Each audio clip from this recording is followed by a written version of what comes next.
What's going on, guys? This is Empty Box. Today we're going to be talking about Prototype GT Challenge, my favorite series at iRacing, and one that fortunately for the next season, or the season that you might be watching this commentary during, has been reunited with itself. No more fixed, no more open, it's all just the open series. GT Challenge, which included the Corvette C6R and Ford GT, completely removed, bringing the GT drivers back into Prototype GT Challenge, which is where they should be. But I've noticed a lot of concern on the forums about, I can't handle racing with the HPDs. I'm afraid of the HPDs. The speed difference is too big. They're too prone to wrecking me. It's just terrible. I don't want to be on track with them. Hey, I don't blame you. I don't blame you. But it is part of the deal, and it is, well, it really is what makes the series that much more fun, because the class dynamics are really unlike any other type of mixed class racing around. This is not GT2 cars and GT3 cars. This is P2 cars, GT1 cars, and GT2 cars all at the same time, similar to what you'd see at Le Mans, the WEC, ALMS, that type of racing. And that is awesome. So let's go ahead and get into the classes, and then we will go ahead and talk a little bit about mixed class racing and how to survive using the see ya method. Let's go ahead and begin breaking down the classes. A lot of drivers have a tendency to instantly gravitate towards the fastest car available. However, in a mixed class series, you have different classes. That's why it's mixed class. For example, the GT2 cars do not race directly with the prototypes because that would be completely silly. The GT cars would never have a chance. It's just how things work. So they're broken into three classes. And they are three completely different cars. Representing the GT2 class, we have the Ford GT. Now this is a mid-engine car putting out about 500 horsepower to slick tires, of course, using steel brakes, mildly altered bodywork, a little bit of downforce, but this is definitely not a downforce-driven car. You will certainly feel it, though, if you are close up behind your competition on corner exit, for sure. Because of this car's natural handling traits, it's very glued to the ground, very solid, very easy car to drive. In fact, they actually have a class for amateur drivers at Le Mans. Whether or not that's the right thing, that's a different story. But these cars are easy to drive. This is a very easy car to drive. A lot of people overlook this car because it's the slowest in the series. However, because its ease of drivability and because of the fact that it's not a downforce car and you can really race people close, this car puts on some fantastic racing. Do not overlook the Ford GT because it is a blast, especially with the field of drivers that are available in this car. In the middle, we have the Corvette C6R GT1. This car might have a reputation as the sledgehammer of the group, being that it has a giant 7-liter motor that makes epic sound.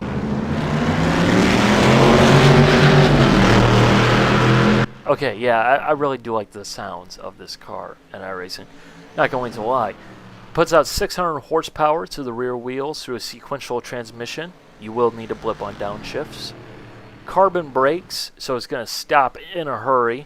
It's got bodywork that has been altered quite heavily to give it more downforce, more aerodynamics. And because of the bodywork as well as the engine, this car is actually faster in a straight line than the prototype. This car is a missile in a straight line for sure. But don't get it twisted, this car will handle just as well as the Ford. You might be thinking, oh hey, it's got a giant V8, it's American, clearly it can't handle, it can't go around corners. No, this thing goes around corners and it is supremely balanced. If you didn't know that this car was pretty dang successful, well, consider yourself informed, okay? This car is successful for a reason. It's awesome! And then we have the P2 class. The P2 class is represented by the Honda HPD ARX-01C. Wow, what a name, is it not? This car puts out 500 horsepower, complete prototype car. It is basically an open wheeler with some fenders on it. That is exactly what this car is, more or less. 500 horsepower, high downforce bodywork, really great handling. It's a rocket. It's a missile. It drives as easy as you can imagine. It is basically like a gift from the gods. It really does feel like the car is that easy to drive. It is very easy to drive. It's very fun to drive too. However, a lot of people instantly jump in this car. When you have 500 horsepower and next to no weight and tons of downforce and tons of grip and tons of braking, you get into very bad situations, which is why a lot of GT drivers are scared of this series and is why I'm actually making this video. While some drivers unfamiliar or uncomfortable with this type of racing or unfamiliar with it in the real world might say, wow, it's insanely dangerous to have a prototype out there racing with GT cars that are, 15 seconds a lap slower. That's not safe. While there have been several massive accidents due to GT cars and prototypes coming together in the same place at the same time, just illustrating how dangerous and how difficult this is. Some of the best in the world do get this wrong from time to time. Because they're in contact so short of a time span, it's really actually pretty easy in most scenarios. While I will go ahead and talk about traffic in the next episode, I just want to leave with this one thought. Actually, let's make that two thoughts. One, please, for the love of all that is holy, do not overlook the GT cars in this series just because there's a prototype and the prototype's supremely easy to drive, as well as the fact that it's really, really, really fast. Okay, there's a lot of fun to be had with the GT cars, and I mean a lot. And perhaps most importantly, do not race a car that you do not have any business racing. And by that I mean, without sounding like a complete jackass here, if you're too slow to race the HPD, don't race the HPD. If you're too slow to race the Corvette, don't race the Corvette. What do I mean by too slow? Well, you don't have to be battling for the win every single race. You have to at least be faster every lap than the cars in a class below you. If you are one of those guys at the back of the HPD grid who are constantly in the Corvette lead, battle, you need to not be there. Rather than just being, traffic coming through to lap people like, you would regularly have with the prototype and the GT cars, you become a factor in the race. While the lap times might end up being similar, they're generated in completely different manners. Obviously the Corvette's going to be significantly faster on the straightaways, so Corvette drivers are probably going to pass the prototype on the straightaways, and then the prototype's going to come flying on by in the brake zone and through the corners, and it's just not needed, okay?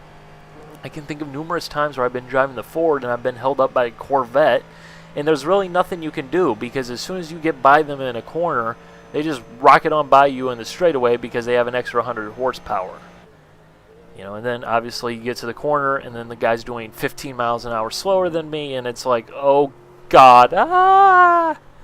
You just don't need to do that. You need to make sure that you are running a pace that is actually decent. Okay, you don't need to be setting world record times. You don't need to be doing anything, silly, obscenely fast or anything like that. But you do have to be faster than the class behind you. Otherwise, you will be a very serious problem.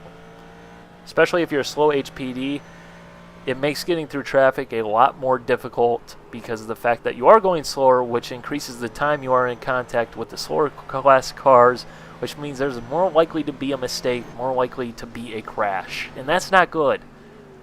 So while you don't have to have a minimum speed according to iRacing, you really should. Okay, do the right thing. Go practice, go improve yourself. You'll become a better driver anyways, and you'll have a lot more fun battling for positions more high up in the roster. Okay? Good.